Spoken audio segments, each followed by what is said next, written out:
Why does menstruation occurs. तो menstruation क्यों होता है ये समझना है। तो मेंस्ट्रुएशन क्या है? Is a process in which the blood and mucus flows out every month. तो जो फीमेल बॉडी होती है उससे जो म्यूकस और ब्लड है वो एवरी मंथ क्या करता है? बाहर निकलता है। इस प्रोसेस को बोलते हैं मेंस्ट्रुएशन। ठीक है, यहां पर देखें, ये क्या है?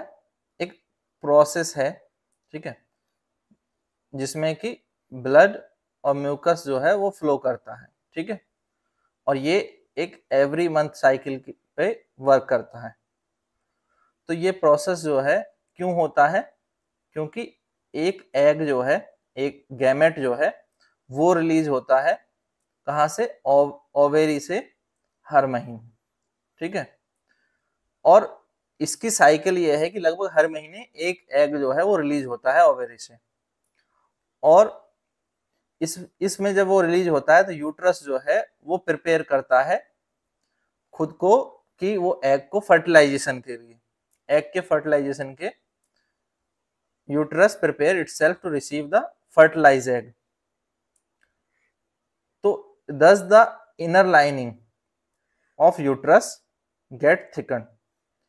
तो अगर जो है एग आया यूट्रस में फर्टिलाइजेशन के लिए, जो है यूट्रस प्रिपेयर करता है, तो उससे क्या है कि जो यूट्रस की जो इनर लाइनिंग्स हैं वो कुछ थिक हो जाती हैं।